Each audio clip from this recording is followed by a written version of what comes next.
நாட்களில் கர்த்தருடைய பிள்ளைகளே, நான் ஏற்கனவே சொன்னது போல் மனுஷனுடைய சுபாவங்கள்லாம் ரொம்ப மாறிக்கொண்டு இருக்கிற ஒரு உலகம். எப்போ என்ன நடக்குன்னே தெரியாது, அப்படிப்பட்ட ஒரு உலகம். மத்தேயு 24ஆம் அதிகாரம் 12ஆம் வசனத்தை படிக்கும்போது, 24:12 படிக்கும்போது, கர்த்தருடைய பிள்ளைகளே, அக்கிரமம் மிகுதியாவதினால் அக்கிரமம் மிகுதி ஆகிறதுனால அநேகருடைய அன்பு தணிந்து போம். அநேகருடைய அன்பு தணிந்து போகும். அன்பு தணிந்து போகும். அக்கிரமம் அதிகரிக்குது. எங்கு பார்த்தாலும் பயங்கரமான பிசாசு போராட்டம். ஆவண கொலைகள் ஒரு பக்கம் கஞ்சா ஒரு பக்கம், இன்னொரு பக்கம் போதை ஒரு பக்கம், சொந்த புருஷனே மனைவியை கொல்லுகிற, மனைவி புருஷனை ஆட்களை வைத்து புருஷனை கொன்று தவறான வாழ்க்கை நடத்துகிறதெல்லாம் அனுதினமும் நம்ம நியூஸ் பேப்பர்லேயும் நம்முடைய சமூக வலைதளங்கள்லையும் நம்ம டெய்லி பார்த்துக்கிட்டு வரோம். பிள்ளைகளை விற்கிறது, பிள்ளைகளை ஒரு செல்ஃபோன் வாங்கிறதுக்காக பிள்ளையே கொண்டு விற்றுட்டு அந்த பணத்தை வச்சு ஒரு மோட்டார் சைக்கிளும் ஒரு செல்ஃபோனும் வாங்கியிருக்கான் பெங்களூரில். நம்ப முடியுதா? அவங்களால நம்ப முடியுதா? பிள்ளைகளை வியாபாரம் பண்ணுகிறாங்க, பிள்ளைகளை தவறான விதத்தில் நடத்துகிறாங்க. இதனால் இதுக்கெல்லாம் காரணம் என்னன்னு கேட்டால், கடைசி காலம் அந்த தாய்க்கும் பிள்ளைகளுக்குள்ள உறவு முறிந்து போகுது. ஆமாம், ஒரு ஊரில் ஒரு வயசான தாயாரை காரில் கூட்டிகிட்டு போகிறான். கூட்டிகிட்டு போகும்போது இயற்கை உபாதைக்காக ஒரு இடத்துல காரை நிறுத்திட்டு அந்த தாயார் காரை விட்டு இறங்கின உடனே கார் எடுத்துகிட்டு போயிட்டான். சொந்த மகன். அந்த தாயாருடைய மனநிலைமை பாதிக்கப்பட்டுருச்சு. அது ஒரு முதியோர் உள்ளத்தில் கொண்டு போய் வச்சுருக்காங்க. இப்படி விட்டுவிட்டான், இப்படி பண்ணிட்டான் புலம்புறாங்க. நம்மால் இதெல்லாம் புரிந்து கொள்ள முடிகிறதா? நம்மால் இதெல்லாம் ஏற்றுக்கொள்ள முடிகிறதா? கர்த்தருடைய பிள்ளைகளே, இந்த கடைசி காலத்தில் இப்படி மனுஷனுடைய அன்பு தணிந்து போகும். தகப்பனை மதிக்காத பிள்ளைகள், தாயை கேவலமாக பேசுகிற பிள்ளைகள், அதே போல் பிள்ளைகளுக்கு விரோதமாகவே கொலை செய்கிற பிள்ளைகளுக்காக, தவறான உறவுக்கு இடைஞ்சலாக இருக்கிற பிள்ளைகளை கொல்லுகிறதற்கும் இன்னைக்கு மனுஷன் தயங்குவதில்லை. அதனால் இப்படிப்பட்ட தவறான வாழ்க்கையெல்லாம் பயங்கரமாக போய்கிட்டு இருக்கு. இந்தியா முழுவதும் இது பயங்கரமாக போயிட்டுருக்கு. இப்போ எந்த அரசியல் தலைவர்களையோ அதிகாரிகளையோ குறை சொல்ல முடியாது. கடைசி காலத்தில் அக்கிரமம் என்ன ஆகும்னா மிகுதியாகும், அக்கிரமம் அதிகரிக்கும் அப்படின்னு இயேசு சொன்னார். அதுதான் இப்போ நடந்துக்கிட்டு இருக்குது. இந்த அக்கிரமம் அதிகரிக்க அன்பு என்ன செய்யும்? தணிந்து போகும். கணவன் மனைவி உறவுலாம் முன்ன மாதிரிலாம் இல்லை.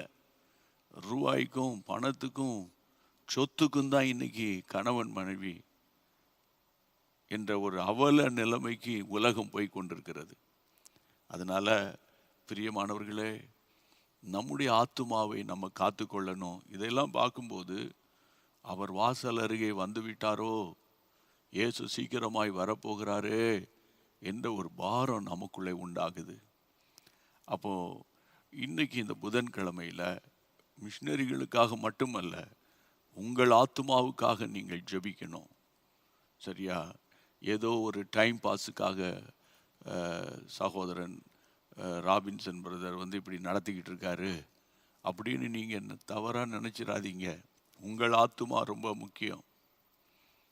அடுத்தது உங்கள் பிள்ளைகளின் ஆத்துமா ரொம்ப முக்கியம். ஆத்துமா அறிவில்லாமல் இருப்பது நல்லதல்ல. பாருங்கள், பணத்துக்காக இன்னைக்கு குடும்பத்தை விட்டு வெளிநாட்டுக்கு போக வேண்டிய ஒரு அவல நிலைமை. பணத்துக்காக குடும்பத்தை விட்டு வேறொரு ஊரில் போய் வாழ வேண்டிய ஒரு சூழ்நிலை. வேலை என்ற போர்வையில் போகிறாங்க. எதுக்கு? பணம் பணம் பணம் பணம்னு. கடைசியில் பணத்தெல்லாம் சம்பாதிச்சுக்கிட்டு வீட்டுக்குள்ளே வந்தால் அந்த வீடு வீடாக இல்லை, வீடு நரகமாக இருக்குது. வீடு நரகமாக இருக்குது. ஒரு காலத்தில் ஒரு தகப்பனுடைய சம்பாத்தியத்தில் முழு குடும்பம் நடத்தப்பட்டது ஒரு காலத்தில். ஆனால் இன்னைக்கு எல்லாரும் வேலைக்கு போய் அதை இதன்னு பண்ணிக்கிட்டு கடைசியில் வீட்டுக்குள்ளே சமாதானம் இல்லாமல் இருக்குது, நிம்மதி இல்லாமல் இருக்குது. உங்களை இன்னும் ஜெபத்தில் மோட்டிவேட் பண்ணணும். உங்களை ஒரு ஜெப வீராங்கனையாக கர்த்தர் மாற்றணும். உங்களை ஒரு ஜெப வீரனாக கர்த்தர் மாற்றணும். அதுதான் என்னுடைய பாரம். சரியா? அதனால் நீங்கள் இனி உங்கள் வீட்டுக்கு நீங்கள் தான் ஒரு இவேஞ்சலிஸ்ட்டு. நீங்கள் தான் உங்கள் வீட்டை பாதுகாக்கணும். உங்கள் தெருவுக்கு நீங்கள் தான் உத்தரவாதம் எடுக்கணும். என் தெருவில் எந்த விதமான தற்கொலையோ விபத்துகளோ வேதனைகளோ எந்த குடும்பத்துக்கு வரக்கூடாது. சரியா? உங்கள் ஊருக்கு நீங்கள் காவலாளியாக இருக்கணும் என்று கர்த்தருடைய நாமத்தினால உங்களை நான் மிகுந்த அன்போடு நான் கேட்டுக்கொள்கிறேன். ஆண்டவருக்கு ஸ்தோத்திரம். அதை படிக்கலாம் நம்ம. சரி, 1 சாமுவேல் கர்த்தருடைய பிள்ளைகளே 13ஆம் அதிகாரத்தில் 1 சாமுவேல் 13ஆம் அதிகாரத்தில் 22ஆம் வசனம். யுத்த நாள் வந்தபோது, யுத்த நாட்கள் வந்தபோது சவுலுக்கும் அவன் குமாரனாகிய யோனத்தானுக்குமே அன்றி சவுலோடும் யோனத்தானோடும் இருக்கிற ஜனங்களில் ஒருவர் கையிலும் பட்டயமும் ஈட்டியும் இல்லாதிருந்தது. பட்டயம் கிடையாது, ஈட்டியும் கிடையாது. யுத்த நாட்கள் வந்தபோது, யுத்த நாள் வரை யுத்தம் இல்லாத வரைக்கும் கையில் பட்டயம் இல்லைனாலும் ஈட்டி இல்லைனாலும் ஒன்றுமே தெரியாது. ஐயோ கையில் ஈட்டி இல்லையே அப்படின்ற ஒரு டென்ஷன் உண்டாகும். யுத்த நாட்கள் அப்படின்னா என்ன அர்த்தம்னா போராட்டத்தின் நாட்கள். இந்த பூமியில் உபத்திரவம் உண்டுன்னு தானே ஏசப்பா சொன்னார்.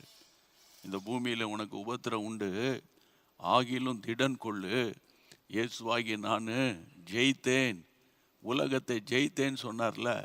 அவ்வப்போது சில போராட்டங்கள் வீட்டுக்குள்ளே வரும், உங்களுடைய அலுவலகத்தில் வரும், தொழிலில் வியாபாரத்தில் வரும். இல்லை அப்படிலாம் ஒன்றும் வராது அப்படின்னு சொன்னால் நான் சரியான பிரசங்கியாக இருக்க முடியாது, நான் சரியான போதகராக இருக்க முடியாது. நம்முடைய அருமை ஆண்டவரே சொல்லியிருக்கிறார், ஏதாயிலும் ஒரு போராட்டம் வரும். ஆனால் அது நம்மை மேற்கொள்ளாது. போராட்டம் வரும், மேற்கொள்ளாது. அதை புரிஞ்சுக்கிடுங்க. கர்த்தருக்கு ஸ்தோத்திரம். ஆனால் அதே நேரத்தில் இந்த மாம்சமும் ஆவிக்கு விரோதம், மாம்சம் ஆவிக்கு விரோதமாகவும் ஆவி மாம்சத்துக்கு விரோதமாகவும் ஒன்றோடு ஒன்று போராடிக்கிட்டே இருக்குன்னு பைபிளில் போட்டிருக்கு. போராடிட்டு இருக்கு. நம்ம ஆவிக்குரியவங்க, ஜெபிக்கிறவங்க, பைபிள் படிக்கிறவங்க, ஆண்டவராகிய இயேசுவை சார்ந்து இருக்கிறவங்க. மாம்சம்னா என்ன? உலகம், பணம், சாப்பாடு, உலகத்துக்கு அடுத்த சிற்றின்பம், அதுதான் மாம்சம். அப்போ இந்த மாம்சமும் ஆவியும் ஒன்றோடு ஒன்று எப்போ பார்த்தாலும் மோதிக்கிட்டே இருக்கும். சரியா? கர்த்தருக்கு ஸ்தோத்திரம். அது ஒன்றோடு ஒன்று இணைந்து போகவே முடியாது. அப்போது இன்னைக்கு நான் என்ன உங்களோடு பேசுகிறேன்னா, யுத்த நாட்கள் வந்த போது தான் திடீர்னு பார்க்குறாரு ராஜா, என் கையிலையும் என் குமாரனாகிய யோனத்தான் அவன் கையில் மட்டும்தான் என்ன இருக்குது? ஈட்டியும் பட்டயமும் இருக்குது. தவிர நம்முடைய யுத்த வீரர்கள் கிட்ட ஒருத்தங்கிட்டையும் பட்டயம் கிடையாது, ஈட்டியும் கிடையாது. அவங்க எவ்வளோ பேர்? 13ஆம் அதிகாரத்தில் தேவனுடைய பிள்ளைகளே 15ஆம் வசனம். சாமுவேல் எழுந்திருந்து கில்காலை விட்டு பென்யமீன் நாட்டில் உள்ள கிபியாவுக்கு போனான். சவுல் தன்னோடு கூட இருக்கிற ஜனத்தை தொகை பார்க்கிற போது ஏறக்குறைய 600 பேர் இருந்தார்கள். சவுலும் போதும், ஏறக்குறைய 600 பேர். கர்த்தருடைய பிள்ளைகளே, வேதம் சொல்லுகிறது தன்னோடு கூட இருக்கிற ஜனங்களை தொகை பார்க்கும்போது கவுண்ட் பண்ணுறாரு சவுல். நம்முடைய கெப்பாசிட்டி எவ்வளோ, நம்மோடு எவ்வளோ பேர் இருக்காங்கன்னு பார்த்தா வெறும் 600 பேர் இருக்கான். இந்த 600 பேர்கிட்டையும் என்ன இல்லை? ஈட்டியும் கிடையாது, பட்டயமும் கிடையாது. பட்டயம் இது யுத்த காலத்தில் ஒரு மனுஷன் கையில் இருக்க வேண்டிய ஒரு சர்வ ஆயுதம். எபேசியர் 6ஆம் அதிகாரத்தில் கர்த்தருடைய பிள்ளைகளே 17ஆம் வசனம் உங்கள் எல்லாருக்கும் தெரியும். எபேசியர் 6ஆம் அதிகாரம் 17ஆம் வசனம். இரட்சண்யம் என்னும் தலை சீராவையும் தேவ வசனமாகிய ஆவியின் பட்டத்தையும் தேவனுடைய வசனமாகிய ஆவியின் பட்டயத்தை எடுத்துக்கொள்ளுங்கள். கர்த்தருக்கு ஸ்தோத்திரம். கர்த்தருடைய வசனம் அது தேவனுடைய ஆவியின் பட்டயம். அப்போ இந்த நாட்களில் நம்ம புது உடன்படிக்கை நியூ டெஸ்ட்மெண்ட் கிறிஸ்டியன்ஸ். நம்ம பழைய ஏற்பாட்டில் தான் அம்பு, வில்லு, பட்டயம், ஈட்டி, ரதங்கள், குதிரைகள், குதிரை வீரர்கள் அப்படின்லாம் பழைய ஏற்பாட்டு கால சண்டை, அது யுத்தம். ஆனால் நியூ டெஸ்ட்மெண்ட்டில் கர்த்தருடைய பிள்ளைகளே, உங்களுக்கு எனக்கும் வருகிற உபத்திரவம் எங்கேருந்து வருது தெரியுமா? எங்கேருந்து எப்படி வருது தெரியுமா? எபேசியர் 6ஆம் அதிகாரத்தில் தேவனுடைய பிள்ளைகளே 11ஆம் வசனத்தை படிங்க. நீங்கள் பிசாசின் தந்திரங்களோடு எதிர்த்து நிற்க திராணி உள்ளவர்களாகும்படி தேவனுடைய சர்வாயுத வர்க்கத்தையும் கர்த்தருடைய சர்வாயுத வர்க்கத்தையும் தரித்துக் கொள்ளுங்கள். ஏனெனில் மாம்சத்தோடும் இரத்தத்தோடும் அல்ல. நல்லா படிக்கணும் பிள்ளைகளே, கர்த்தருடைய பிள்ளைகளே. அதாவது இன்னைக்கு கொஞ்சம் பேர் இந்த சத்தியத்தை கேட்டாலும் இந்த இப்போ நீங்கள் கேட்குறீங்களா, அந்த ஸ்க்ரீனில் அந்த வசனம் இருக்கட்டும். இதில் ஒரு 100 பேர் அக்கினியாக எழும்பிட்டீங்கன்னு வைங்களேன். ஜான் வெஸ்லி என்ற தேவ மனிதர் சொன்னார், ஒரு 100 பேரை ரட்சிக்கப்பட்ட அபிஷேகம் பெற்று 100 பேரை என்கிட்ட கொடுங்க, இங்கிலாந்து தேசத்தை அசைத்து விடுகிறேன் என்று சொன்னார். அப்போ இதில் ஆயிரக்கணக்கான மக்கள் யூடியூப்லேயும் டிவிலையும் பார்த்துட்டு இருக்கீங்க. இதில் ஒரு 100 பேரை எனக்கு தாரும் ஆண்டவரேன்னு நான் கேட்குறேன். கர்த்தருடைய பிள்ளைகளே, நமக்கு இக்காலத்தின் உபத்திரவம், யுத்தம் மாம்சத்தோடும் இரத்தத்தோடும் அல்ல. மாம்சமும் இரத்தமும் உடையவன் மனிதன். மனிதர்களோடு நமக்கு போராட்டம் இல்லை. துரைத்தனங்கள், அப்புறம் அதிகாரங்கள், அப்புறம் இப்பிரபஞ்சத்தின் அந்தகார லோகாதிபதிகளோடும் வான மண்டலங்களில் உள்ள பொல்லாத ஆவிகளின் சேனைகளோடும் நமக்கு போராட்டம் உண்டு. நமக்கு போராட்டம், அதாவது யுத்தம் உண்டு. அப்போ யுத்தம் கர்த்தருடைய பிள்ளைகளை, யுத்த காலம் அப்படின்னா யுத்தம் என்று வான மண்டலத்தில் பலவிதமான ஆவிகள், இந்த வான மண்டலத்தில் இன்னொரு பக்கம் துரைத்தனங்கள், இன்னொரு பக்கம் அதிகாரங்கள். இன்னைக்கு ஒருத்தர் கையில் ஒரு அதிகாரம் இருக்குன்னா அந்த அதிகாரத்தை வைத்து கொண்டு துஷ்பிரயோகம் செய்கிறது, அதிகாரத்தை தவறாக பயன்படுத்துகிறது. தேவ பிள்ளைகளுக்கு விரோதமாக இப்போ ஒரு பையன் வீட்டில் சம்பாதிக்கான், அவன்தான் நல்ல வீட்டுக்கு அவன்தான் எல்லாம் பார்த்துக்கிட்டான்னா, அவன் கையில் ஒரு அதிகாரம் வந்துட்டு உடனே அந்த அதிகாரத்தை பயன்படுத்தி தாயை மிரட்டுவான், தகப்பனை கூட சில ஆட்கள் மிரட்டுவான். அந்த அதிகாரத்தை பயன்படுத்தி அவங்களும் தலை குனிஞ்சு போயினா அவன் தான் சாப்பாடு கொடுக்கான், அவன் தான் நமக்கு உதவி செய்கிறான் அப்படின்னு சொல்லி அவங்களும் ஒரு மாதிரி ஒரு ஒரு ஒரு ஒரு மாதிரி சோர்ந்து போயிடுவாங்க. இன்றைக்கி நான் உங்களுக்கு என்ன சொல்கிறேன்னு கேட்டால், யுத்த காலம், ஏதாயிலும் ஒரு யுத்த காலத்தின் வழியாக நீங்கள் போகிறீங்களா? யுத்த காலத்தின் வழியாக நீங்கள் போய்கிட்டு இருக்கீங்களா? உபத்திரவத்தின் காலத்தின் வழியாக நீங்கள் போய்கிட்டு இருக்கீங்களா? விசுவாசிகளே, கர்த்தருடைய ஊழியர்களே, யாராவது எங்கேயாவது இருந்து இந்த ஆன்லைன் மீட்டிங்ஸில் கலந்து கொண்டிருந்தா பயப்படாமல் தொடர்ந்து கேளுங்க. யுத்த நாட்கள் வந்தபோது ஏன் பட்டயம் இல்லை, ஏன் ஈட்டி இல்லை அப்படின்னு ஒரு கேள்வி இங்கே எழுப்பப்படுகிறது. 600 பேர்கிட்ட இல்லை. விஷயம் என்னன்னு கேட்டால் 13ஆம் அதிகாரம் 19ஆம் வசனம். 13ஆம், அதாவது 1 சாமுவேல் 13:19. எபிரெயர் பட்டயங்களையாகிலும் ஈட்டிகளையாகிலும் பட்டயத்தையாகிலும் ஈட்டியையாகிலும் உண்டு பண்ணாதபடிக்கு பார்த்து கொள்ள வேண்டும் என்று பெலிஸ்தியர் சொல்லியிருந்தபடியால் இஸ்ரவேல் தேசத்தில் எங்கும் ஒரு கொல்லன் அகப்படவில்லை. ஒரு கொல்லன் கூட அகப்படலை. அதாவது பட்டயத்தை ஈட்டிய அதாவது உருவாக்க கூடாது. எபிரெயர் என்றால் இஸ்ரவேல் மக்கள், விசுவாசிகள். அதாவது பிசாசு ஒரு இன்ஸ்ட்ரக்ஷன் கொடுக்குறான். பிசாசு தான் பெலிஸ்தியன். என்ன இன்ஸ்ட்ரக்ஷன் கொடுக்குறான்? நீங்கள் இஸ்ரவேல் தேசத்துக்குள்ளே போய் அவங்க ஈட்டியும் பட்டயத்தையும் யுத்த காலத்துக்காக தங்களை ஆயத்தப்படுத்தாதபடிக்கு, அதாவது இருக்கிற அதாவது பட்டயத்தையும் ஈட்டியும் உண்டு பண்ணணும்னா ஒரு கொல்லன் தேவை. ஒரு கொல்லன் தான் அதை இரும்பை நல்லா அடித்து அதை வந்து ஷார்ப்பாக்கி ஈட்டியாவது பட்டயத்தையாவது உண்டு பண்ண கொல்லனுக்கு தான் அந்த கிருபை இருக்குது. ஆனால் பெலிஸ்தீன் என்ன பண்ணிவிட்டான், இஸ்ரவேல் தேசத்துக்குள்ளே நுழைஞ்சு அவ்வளவு கொல்லனையும் அவன் தூக்கிட்டு போயிட்டான். இப்போ கத்தியை தீட்டுறதுக்கு கொல்லனை தேடி தேடி பார்க்குறாங்க, ஒருத்தனும் காணோம். பட்டயமெல்லாம் மழுங்கி போய் கிடக்குது, ஈட்டிலாம் வளைஞ்சு போய் கிடக்குது. இது எப்போ அவங்க வந்து யுத்தத்துக்கு தங்களை ஆயத்தப்படுத்தி கொள்ளலை. அப்போ இப்போ போய் கொல்லனை தேடுறாங்க, கொல்லனை காணோம். ஒரு கொல்லனும் இல்லை. காரணம், பெலிஸ்தியன் அவ்வளவு கொல்லனையும் கொண்டு போயிட்டான். கொல்லன் யாரை குறிக்கிறது? ஈட்டியை பட்டயத்தை உண்டு பண்ணுகிறவன், அவன்தான் கொல்லன். ஆமென், கர்த்தருக்கு ஸ்தோத்திரம். அப்போ உங்களை என்னையும் ஒரு யுத்தத்துக்கு ஆயத்தப்படுத்தணும்னா ஒரு ஜெப வீரன் தேவை. ஆமென், ஜெப வீரன் தேவை. கர்த்தருடைய பிள்ளைகளை, ஜெப வீரன் தான் பிறரை ஜெபிக்க வைக்க முடியும். ஆமாம், நல்ல யுத்தத்தில் பழக்குவிக்கப்பட்ட ஒரு யுத்த வீரன் தான் அடுத்த ஜெனரேஷனை, அடுத்த ஆட்களை ஊக்குவிக்க முடியும். அவன் தான் கொல்லன். ஆனால் இப்போ கொல்லனுக்கு இப்போ கொல்லனுக்கு வந்து வாய்ப்பே இல்லை. ஒரு கொல்லனையும் காணோம், பிசாசு திருடிட்டான். இன்னைக்கு பார்த்தீங்கன்னா கர்த்தருடைய பிள்ளைகளை, ஒரு காலத்தில் இந்த ஏர்லி 90s எங்கே பார்த்தாலும் உபவாச ஜபம்னு பெரிய பெரிய உபவாச ஜபம் நடக்கும். இப்பவும் நடக்கிறது. அதற்காக கர்த்தரை ஸ்தோத்தரிக்கிறேன். அதாவது 80sலலாம் பார்த்தீங்கன்னா 1980ஆம் ஆண்டுகளில் அடிக்கடி சபைகளில் உபவாச ஜபம் நடக்கும்.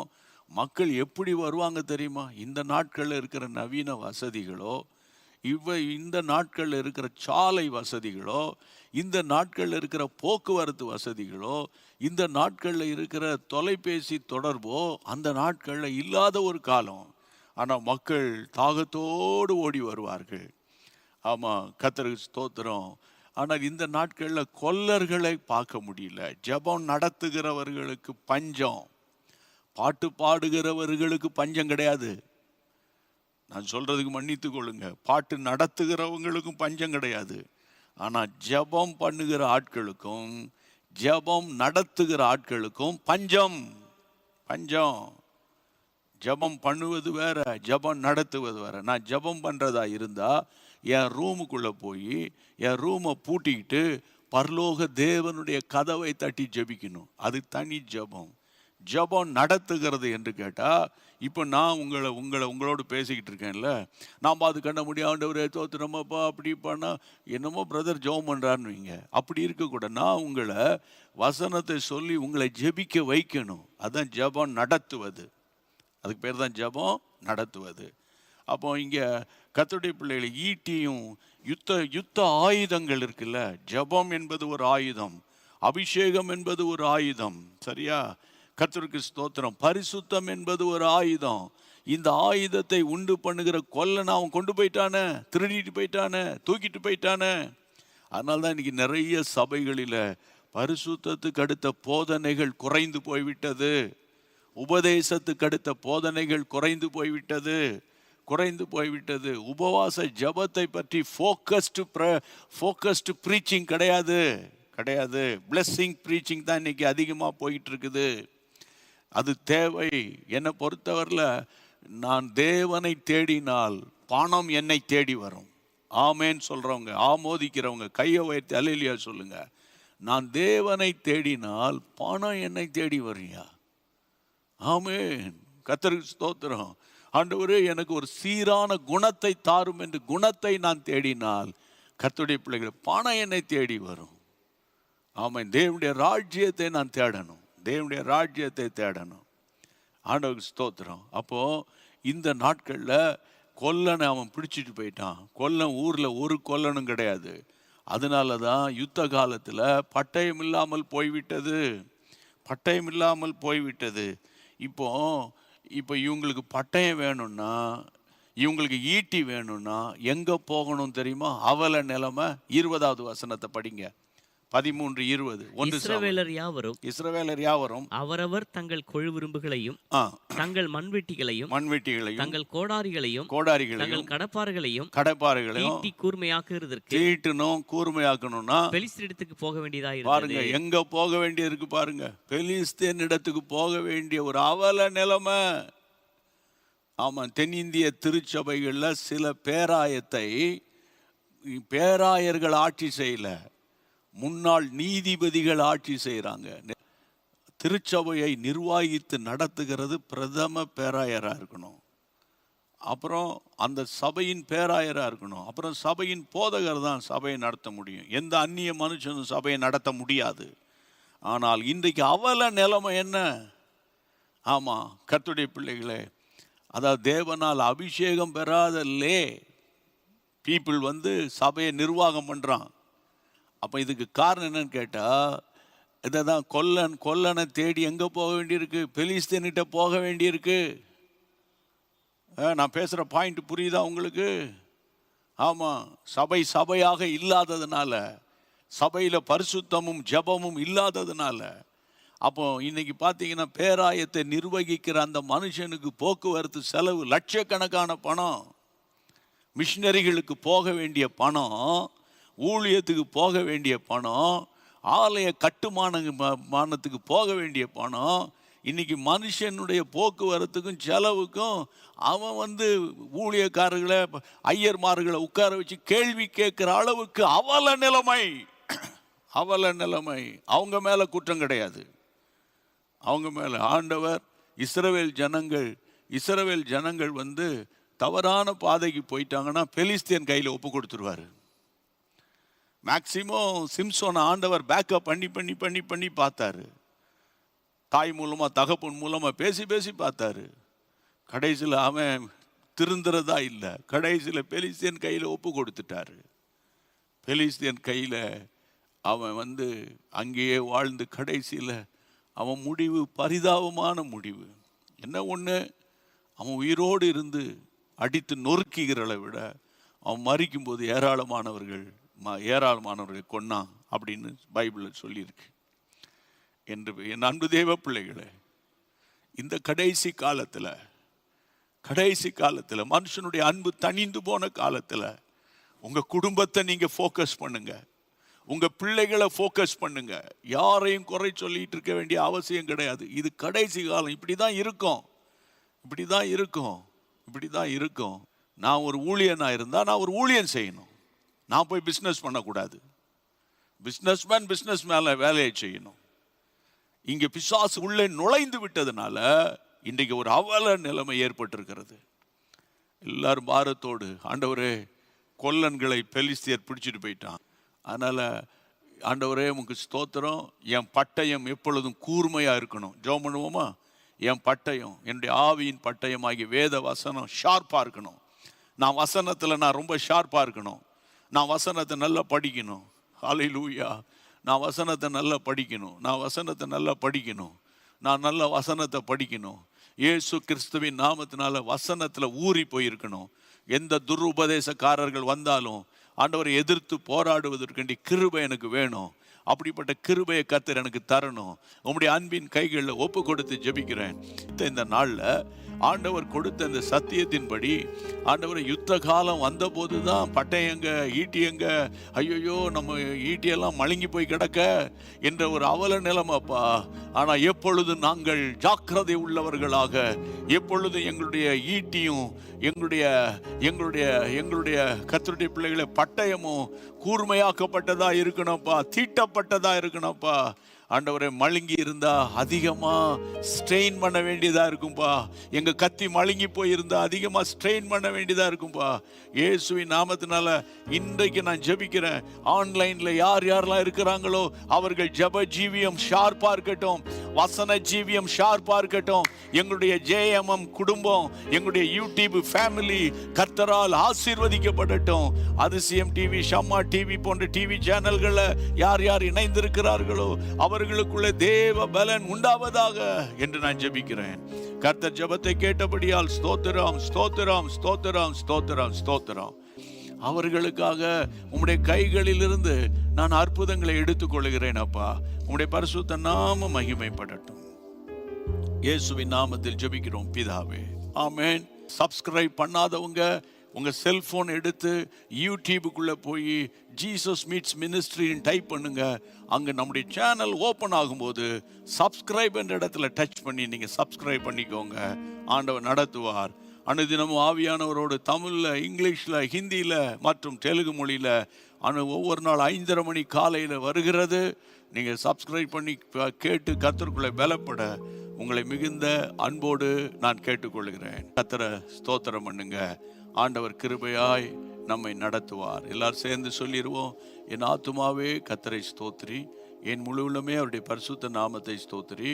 என் ஆத்துமாவே கர்த்தரை ஸ்தோத்திரி, கர்த்தர் செய்த சகல உபகாரங்களை மறவாதே. ஆமென், ஹல்லேலூயா. சேர்ந்து பாடுவோம். தேவனை சார்ந்து வாழ்கின்ற எனக்கு என்றும் விடுதலை. தேவனை சார்ந்து வாழ்கின்ற எனக்கு என்றும் விடுதலை. அவரது நாமம் அறிந்த எனக்கு அவரே அடைக்கலம். அவரது நாமம் அறிந்த